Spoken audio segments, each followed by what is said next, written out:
I think Bunnie is one of the only universally loved additions made to the franchise by SATAM. While Sally has had an enduring popularity and has members of the fan base rallying for her return, there is an equally vocal group who is vehemently against it. However, when Bunnie is brought up, from what I've seen, most people at minimum wouldn't mind her coming back. I've seen a lot of posts where people say that she's the only freedom fighter worth salvaging, and while I have an affinity for the whole cast, I can understand why they think that. While Sonic has both robot friends and flesh friends, there's gotta be a better way to say that, Bunnie is something unique, combining elements from both design philosophies. She also serves as a living reminder of the lasting damage that Robotnik and his ilk can do. You could argue that Surge and Kit also can serve this narrative function, as Dr. Starline had kidnapped and modified them too, but their grudge against Sonic makes their role different enough that Bunnie could still easily have a place in the story. In fact, I would kinda love to see her and Surge interact. Feels like that could bring out some nuance from both of them. Speaking of which, while we've gotten a whole mini-series dedicated to Surge and Kit's origin,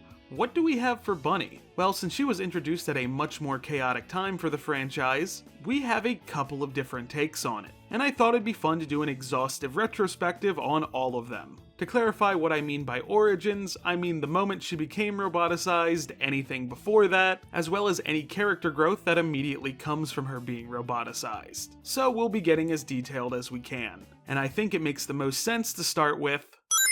While the crew behind SATAM did extensive work to find the perfect design for Bunnie, and had her as a consistent presence in the majority of the episodes, in the show, as it was released, we never got to see how she got roboticized. We see her get de-roboticized in the Season 2 episode, Sonic Conversion, but this turns out to be only temporary, and she returns to her cybernetic form partway through the episode. Our only view into Bunnie's backstory in the show is the two-parter Blast to the Past, where Sonic and Sally use the Time Stones to travel back before Robotnik's takeover in order to prevent it from ever happening in the first place, where we do see child versions of all the freedom fighters, Bunnie included, who are all in the care of their nanny, Rosie Woodchuck. We do get them hinting at Bunnie's roboticization, but Sonic, Sally, and Nicole are able to shut down the roboticizer before she can be affected in any way. This didn't alter her fate in the present, as she is still roboticized when they return to the future, meaning that it must have happened at a later point.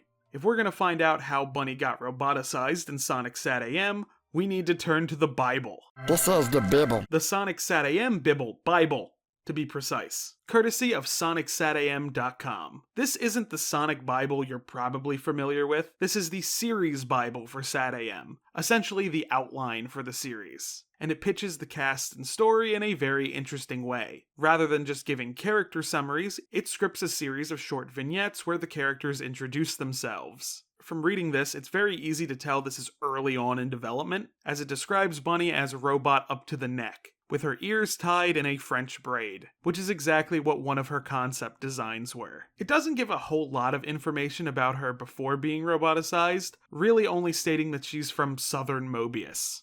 I mean, lots of planets have a south. As for what happened to her, Bunnie describes it like this.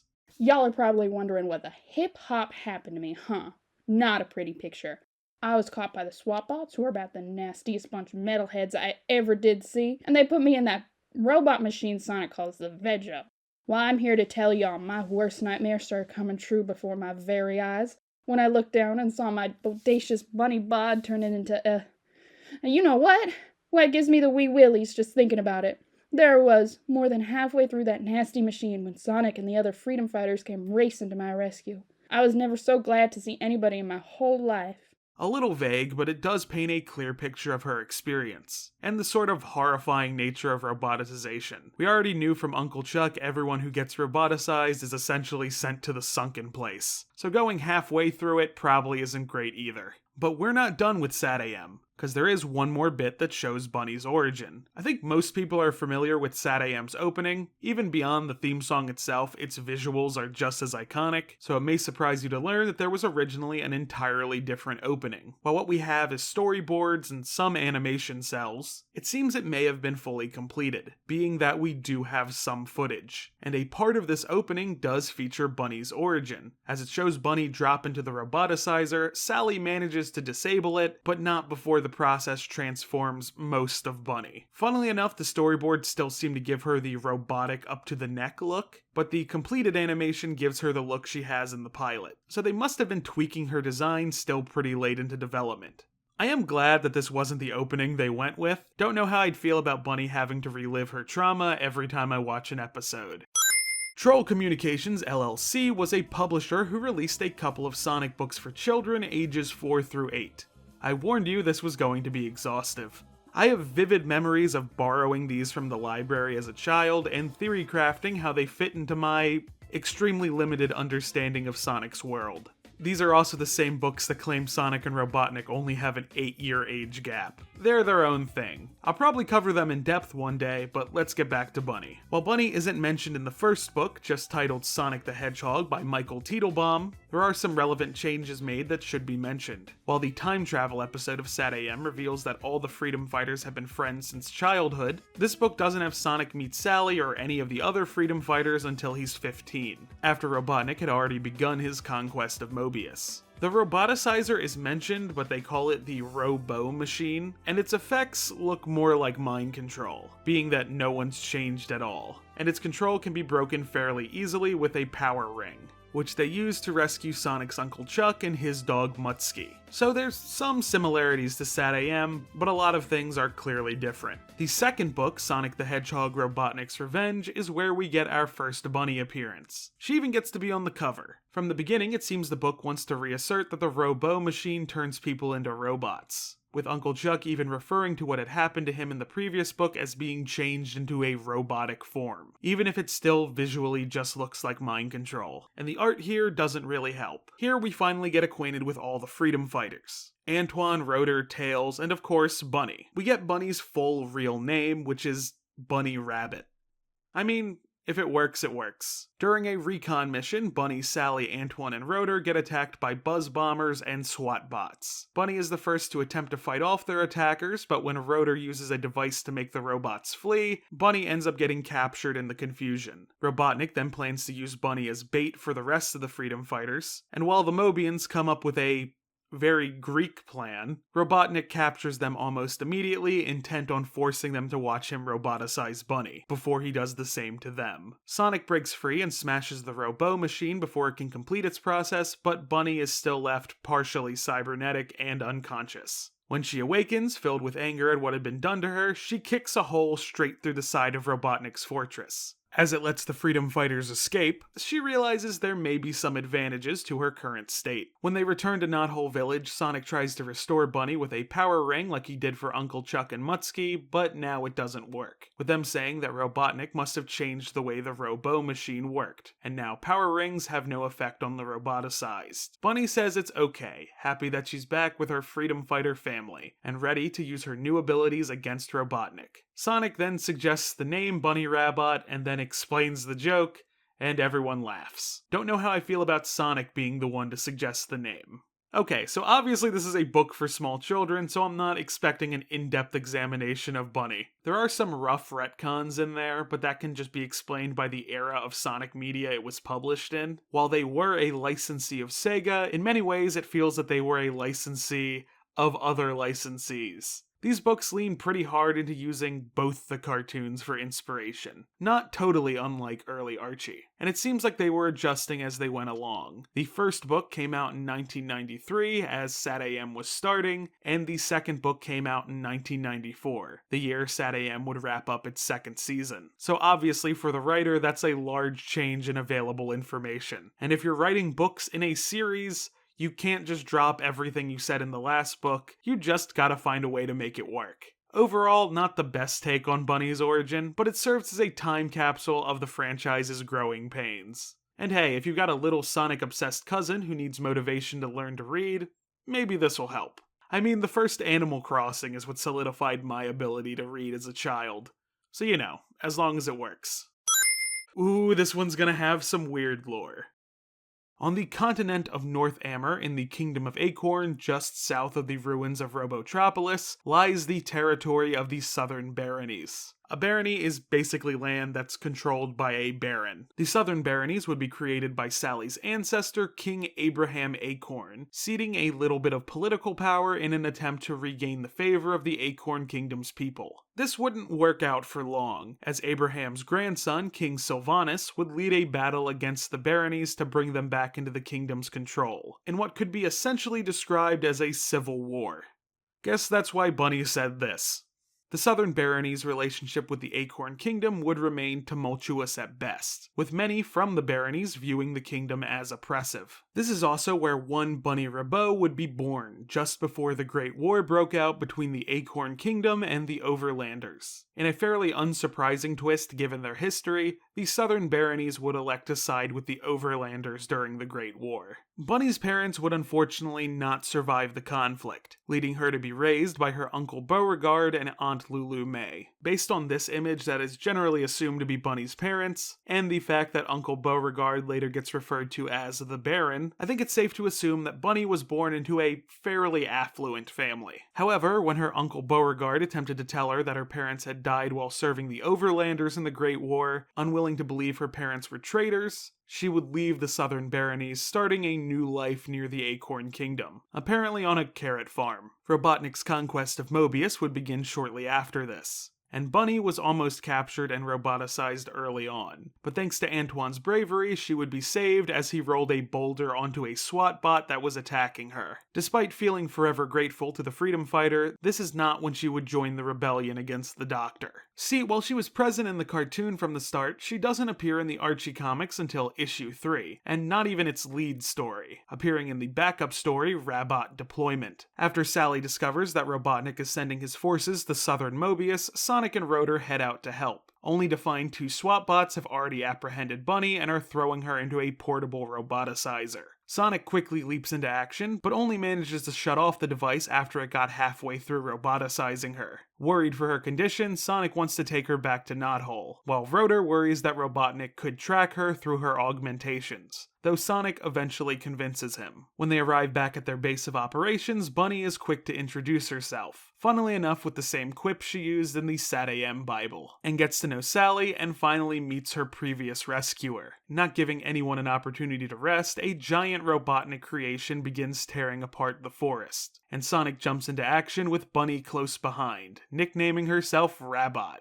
I think I like it more when she gives herself the nickname. Bunnie quickly shows off what she's made of, and the duo makes short work of the devilish DeForester. I think the team-up of Sonic and Bunnie is fun. There's quite a few team-up stories with them, but I always end up wishing there was more. Their abilities work off of each other in cool ways. By the end of the battle, Bunnie has proven herself and is officially recruited to join the Freedom Fighters. I do like her pre-reboot Archie origin a lot. The only problem is that there is an unavoidable tonal whiplash. Her proper introduction to the comic occurred back when the book was more comedy-focused, while the specifics were filled in later when it shifted to the more dramatic tone that we see today. Pre-Reboot was definitely going to do more with her, so maybe these events would have been given a more serious facelift and flashback. But as is, it doesn't really affect my enjoyment.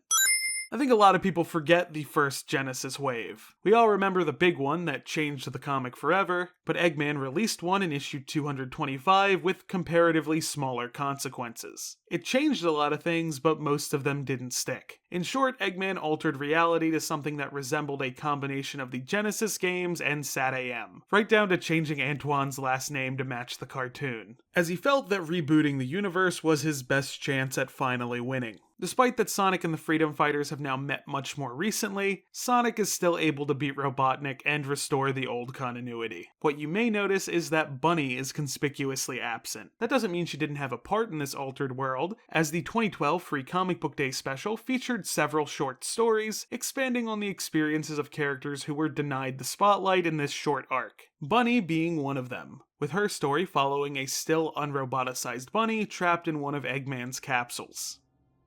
Bunnie hugged her knees and rocked slowly on the hard metal floor. All around her were Mobians. Most were huddled together in small groups, sleeping to escape their fear, while others had sat around her and stared hopefully. She was the only Mobian in the prison egg, and the little animals looked to her for guidance. "Don't worry none," she said softly. "I heard tell of a group of Mobians running around helping folks. I'm sure they'll come find us before that nasty old needle-nose guy shows up again. They were optimistic words, but she wasn't convinced of them herself. She felt a cold tingle of dread in her limbs, and peered out the one small viewport in the prison egg's wall. She hoped help would come for them soon, or at least would protect her cousin. Cream was too young to deal with a scenario like this. She blinked away the bleariness that threatened to overtake her vision. Maybe she was getting tired? Time didn't seem to pass in here. All the same, everything was going white around her. Bunnie shut her eyes against it, hoping against hope it was a good sign. Some interesting things. The latter portion of the story that covers Sonic's restored reality makes it clear that she wasn't roboticized in this alternate reality, and Eggman makes constant reference to planning to robotize the world in this arc. So really, in some ways, this is still a prelude to her meeting her fate. The other thing is that this story mentions that Cream is her cousin. This is a familial relation that is exclusive to the altered reality. In the main continuity, Bunnie and Cream are not related, as far as we can tell. They are both from the Southern Baronies originally, so you could maybe headcanon something, but nothing is official. I understand the argument where putting all your rabbit characters in one family is a tad predictable, but I don't mind this in concept. And I'll be honest, I like the idea of linking characters who originated from different continuities in this way. It's a fun thing to do. This technically doesn't cover Bunnie's origin directly, but it covers a little bit of a backstory for a version of her, so I felt it was appropriate to cover.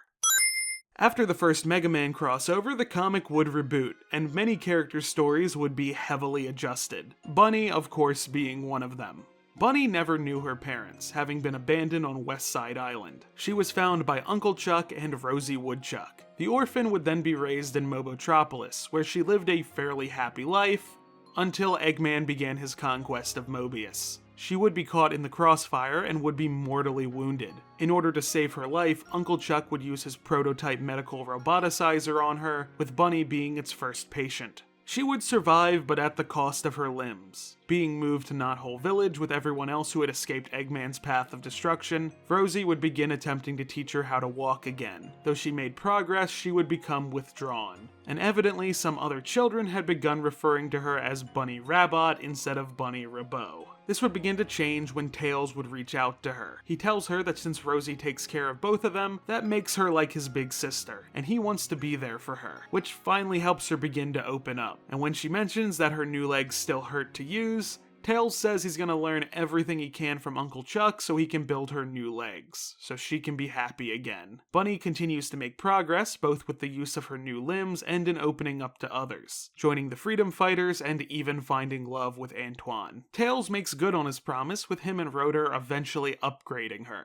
And even though this means there's almost no chance of her ever getting her old limbs back, she comes to peace with this thanks to those who care about her. And in the end, she finds that she wouldn't trade this life for anything.